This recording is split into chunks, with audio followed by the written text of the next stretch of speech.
This fire, the first Bet HaMikdash had a fire the shape of a lion, Ali. The fire in the second Bet HaMikdash, the Butzaki Kelev, was crouched like a dog. Why? Why was it this way? Because the Bet HaMikdash, the second Bet HaMikdash was built by the Persian king, who was a non-Jew. And the Zohar Kadosh says something very scary, that this dog was symbolic of the Sitra Achra, Satan, telling us that because we did not do full tshuva, part of the Korban is going to the Satan. Meaning the Bet HaMikdash itself, was not fully for HaKadosh Baruch Hu. There was control, partial control by the Satan himself on the Bet HaMikdash. Why? HaKadosh Baruch Hu says, I didn't destroy the bricks and stones just for you to rebuild them without doing tshuva. And I didn't do it just for partial tshuva. I want full tshuva. And that's what Rabotai Yikarim is what we're here to say. We need full tshuva, not partial tshuva. It's good, it's a good start. But if you think that you can continue with partial tshuva, you're making a very big mistake. And the reason why is because somebody that knowingly sins, meaning he has gone to the point where he says, listen, I keep Shabbat, I keep Tahat Mishpacha, I keep kosher, I keep this, I keep that, I keep all these different things. But this one particular thing, I'm not going to do it.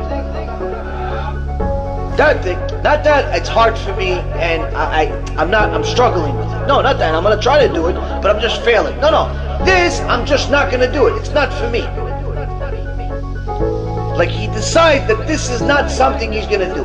He's not going to learn Torah every day, even though Torah commands him to. He's not going to watch his bleed, even though Torah says to do it.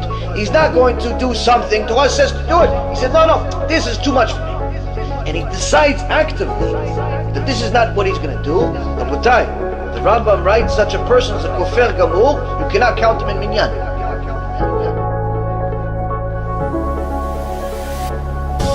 The Rambam writes something very interesting. In chapter 3, Halakha number 4, he writes, when a Jew is a kofer, apostate, worships false deities, or desecrates Shabbat in public, we do not accept any sacrifices from him at all. Even a burnt offering that is accepted from a goy, from a Gentile, is not accepted from an apostate or a mechalel Shabbat. As we learn from Leviticus 1:2, which states, a man from you who will sacrifice. According to the oral tradition, we learn that from you is not from all of you. It excludes the apostate, it excludes the mechalel Shabbat. But here the Rambam says something very interesting. He says, listen, if you believe in other gods, or you violate Shabbat, the Korban is not accepted. Wait, somebody prays to, let's say, J.C. Penney, or prays to a rabbi, or prays to, I don't know, picture. He's the same thing as somebody that drives on Shabbat? How could this be? How could this be? The guy's praying to somebody, okay, fine, I understand why he's not excluded. Why is the guy that's driving to shul on Shabbat, why is the problem with him? So, the Rambam explains in Ilchot Shabbat that someone that violates Shabbat is equivalent 100% to an idol worshiper. Because the idol worshiper and him are both desecrating Hashem's name, because Shabbat is the cornerstone of the Jewish faith, just like believing in Hashem is.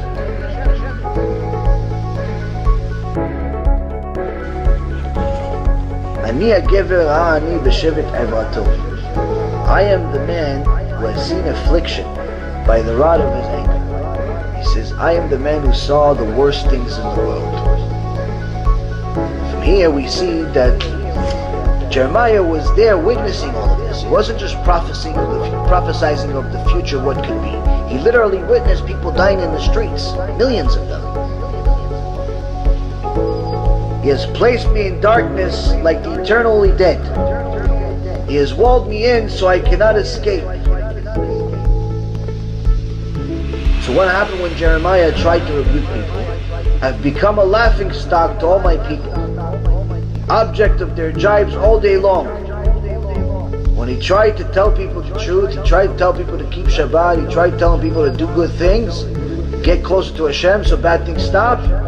Because there was so many Reshaim, so many wicked speakers, so many fakers that call themselves prophets, it was very hard for people to say, wait a minute, so you're telling me you're one guy that says the truth, but there's 500 that are lying? More likely it's 500 that are telling the truth and you're the liar. And this is just a bad season, it's just bad weather, it's just bad luck, it's just bad this, it's just bad, it's not Hashem, it's something else. Because we understand Hashem. Hashem understands us, He knows that we can't do it.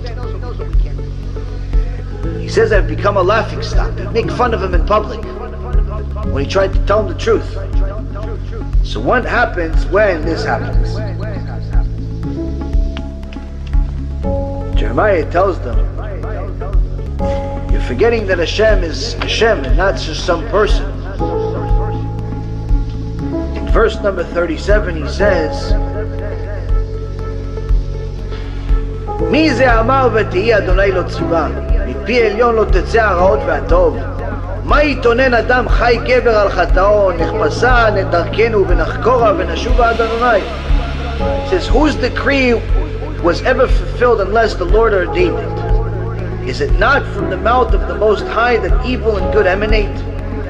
Of what shall a living man complain? A strong man for his sins. Let us search and examine our ways and return to Hashem. He says all of the stuff that's happening, everything is coming from Hashem. Don't ever think anything that's happening in the world is coming from somewhere else. Whoever said something and did the opposite of what Hashem wants without Hashem allowing it to happen. Meaning anything and everything that happens in the world, Hashem signs off on it. You want to make a sin? Hashem will allow you to do it. You want to make a mitzvah? Hashem will allow you to do it. There's a hurricane? It's Hashem. There's a financial crisis? It's Hashem. There's cancer? It's Hashem. That's what Prophet Jeremiah says. Where was God during the Holocaust? It's Hashem. Choban Bet HaMikdash? Hashem. Everything is Hashem. That's what Jeremiah is saying. Instead of complaining, he says, what are you complaining about? You should only complain about your own sins, he says. Let's search and examine our ways and return to Hashem. All of these bad things are only happening because we're disconnected from Hashem.